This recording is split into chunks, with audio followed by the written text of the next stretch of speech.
เสียดายอีกแล้วทุกคนเนาะมื้อนี้ก็บ่ได้คลิปอีกแล้วเนาะไผที่ติดตามเนาะช่องของข้อยจะเห็นว่าข้อยบ่ได้ลงคลิปฮอด2-3มื้อแล้วเนาะปกติข้อยลงจะบ่ไกล3มื้อต้องมีแหละคลิปหนึ่งให้ทุกคนเบิ่งเนาะแต่ว่าในกรณีที่ข้อยเปิดมีตติงเทรดทุกคนเนาะ2มื้อก่อนเนาะบันทึกวิดีโอบ่ได้เนาะคอมมีปัญหาบันทึกวิดีโอบ่ได้เนาะ มาล่ะบ่เห็นเนาะหลังจากจบมีตติงมาบ่เห็นวิดีโอเนาะข้อยก็ทำการแก้ไขเนาะและได้เนาะมื้อนี้ข้อยเปิดมีตติงเทรดเนาะชนะมา5ไม่ติดเนาะงามๆเลยได้เปิดกล้องของขวัญอีกเนาะมื้อก่อนหั่นก็โอ้ถือว่างามๆแต่ก็บ่ได้เนาะมื้อนี้นี่มันค้างเนาะวิดีโอมันไปตั้งแต่5นาทีทำอิฐเนาะและหลังจากนั้นเนาะมันจะค้างทุกคนเนาะมันไปแต่เสียงภาพบ่ไปเนาะ เฮ็ดให้ข้อยบ่ได้เอาคลิปที่ว่าข้อยเทรดข้อยวิเคราะห์สดๆเนาะวิเคราะห์จั่งใดเนาะโดยเทคนิคใดคือวินฮอด5ไม่ติดเนาะให้ทุกคนลงเบิ่งเนาะก็ย้อนว่าวิดีโอมันมีปัญหาเด้อทุกคนเด้อโอ้ข้อยโคตรเสียดายเลยเนาะเสียดายทุกคนเนาะก็ถือว่าคลิปนี้ทุกคนเนาะก็จะมาแนะนำเนาะน้อยหนึงเนาะหลายๆคนมักที่จะพลาด1ก็คือการเดินเงินเนาะหลายๆคนยังเดินเงินบ่เป็นที่ชัดเจนหรือว่าแน่นอนในงบของตนเองคือตัวอย่างว่าค่อยมีงบอยู่500เนาะ500เหรียญไม้ทำอิฐเห็นบ่ค่อยเดินเงิน15เนาะพลาดแล้วค่อยจะคูณเป็น30เนาะถ้าว่าพลาด30ค่อยจะคูณเป็น60ก็คือคูณ2ขึ้นไปเนาะ1เสียแล้วไป2ไป4ไป8ไป16เนาะค่อยจะคูณแบบนี้สำหรับการเดินเงินของค่อยมีการเดินเงินที่ชัดเจนเนาะการเดินเงินที่ชัดเจนแบบนี้มันช่วยค่อยหลายเนาะมันช่วยหลายเลยเนาะเฮ็ดให้ค่อยมีกำไรเกือบว่าจะทุกรอบเนาะส่วนน้อยที่ว่าค่อยจะติดลบไปเนาะเพราะว่าหยังถ้าเฮามีการเดินเงินบริหารทุนที่ชัดเจนแล้วเฮาคูณได้ฮอด4-5ไม้ติดเนาะและเทคนิคของเฮามันบ่พลาดฮอด4-5ไม้ติดเฮาเดินเงินแบบนี้บอกเลยเฮาจะมีกำไรเนาะพลาดไป3ไม้4ไม้ก็อย่าไม้ที่4ไม้ที่5เฮาวินเนาะเฮาก็มีกำไรเนาะอันนี้เป็นการเดินเงินที่ชัดเจน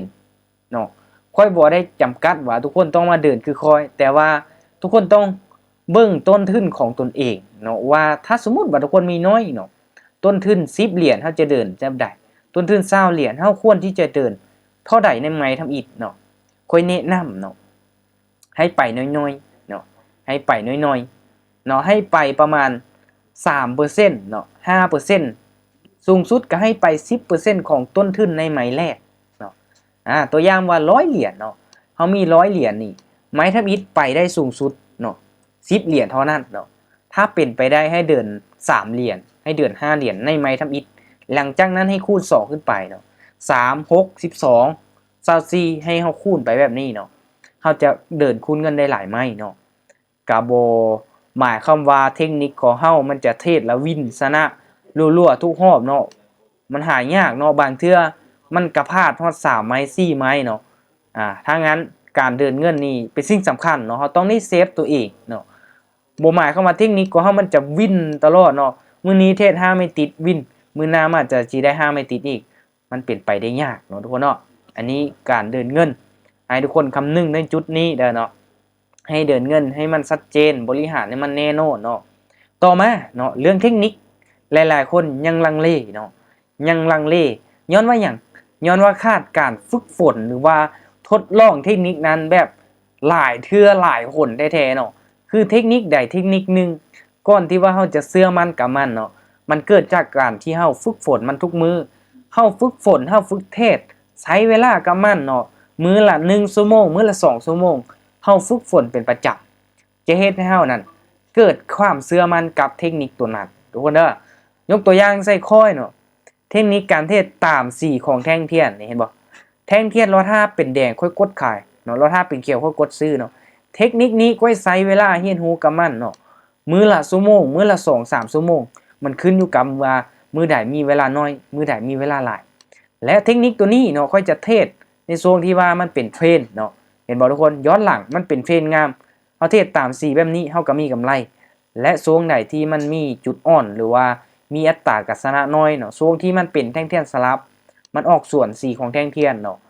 เห็นบ่เทคนิคง่ายๆทุกคนเนาะแต่ว่าเราต้องเชื่อมันเนาะเชื่อมันนี่ก็เกิดจากการที่เราฝึกฝนฝึกมันอยู่เป็นประจำเราจะเกิดการเชื่อมันเนาะในเทคนิคใดเทคนิคหนึ่งเดี๋ยวทุกคนเด้อเนาะอันนี้ว่าเรื่องเทคนิคเนาะข้อยก็เชื่อว่าหลายๆคนมีเทคนิคเป็นของตนเองไผที่ยังบ่มีก็ให้ฝึกฝนซอกหาให้ได้เนาะถ้าว่าเฮาเข้ามาเทรดเข้ามาลงทุนด้วยการบ่มีเทคนิคบ่มีความรู้หยังเลยมันบ่ต่างหยังกับการพนันเนาะทุกคนเนาะอันนี้นี่หลายๆคนก็เสียไปก็ย้อนสาเหตุตัวนี้ก็หลายเนาะบ่มีเทคนิคเป็นของตนเองเนาะหาบ่ได้เดินเงินบ่เป็นระเบียบบ่มีความรู้หยังเลยเนาะหลายคนเติมเข้ามาเทรดไวปานหยังสมัครปุ๊บเติมปั๊บสมัครปุ๊บเติมปั๊บอันนี้นี่หลายเนาะคอยแฮงเติมถอนให้ทีมงานนี่แฮงพบหลายเนาะคนที่ว่าสมัครแล้วเติมสมัครแล้วเติมเนาะสุดท้ายเป็นแนวใดแจบคาดทึ้นไปทุกคนเนาะอย่าคิดว่าสิหาเงินง่ายจากมันได้ง่ายๆเนาะทางงานให้ทุกคนศึกษาให้มันดีๆเนาะคือมื้อนี้ก็เองก็มีกำไรมา200กับ18เหรียญเนาะ218เหรียญนี้ค่อยเข้าไปเทรด3รอบเนาะรอบเช้าเข้าไปเทรดอีกเนาะรอบตอนแรกตอนบ่ายๆ 2-3 โมงก็เข้าไปเทรดอีกได้กำไร100 บาทและรอบค่อยเปิดมีจริงเทรดบ่เนาะค่อยบวกมา96เหรียญเนาะก็ถือว่าขึ้นมาเนาะเห็นบ่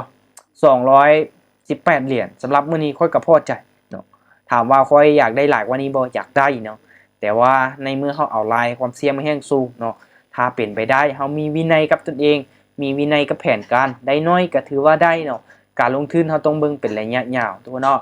โอเคสำหรับคลิปนี้ทุกคนเนาะก็หวังว่าจะเป็นความรู้เล็กๆน้อยๆเนาะมาฝากให้คนที่ว่าได้ติดตามเนาะเป็นหยังค่อยคือบ่ลงคลิปเนาะ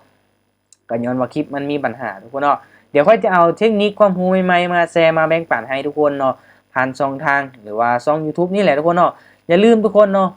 กดติดตามให้แน่เนาะกดไลค์กดแชร์กดติดตามให้แน่เนาะเพื่อที่จะบ่พลาดคลิปความรู้ดีๆเนาะเทคนิคการเทรดอยู่ใน BX Trade นี้ที่ค่อยจะเอามาแชร์เอามาแบ่งปันทุกคนเด้อ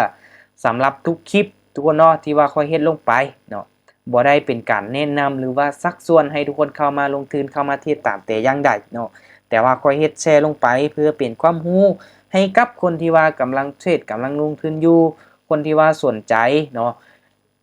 สนใจศึกษาทางด้านนี้ทุกคนเนาะก็ลองเอาไปศึกษาให้รู้เบิ่งแต่ละคลิปเนาะให้ทุกคนไปพิจารณาด้วยตนเองเนาะเทคนิคได้ผลบ่ได้ผลทุกคนบ่ต้องเชื่อก็ได้เนาะ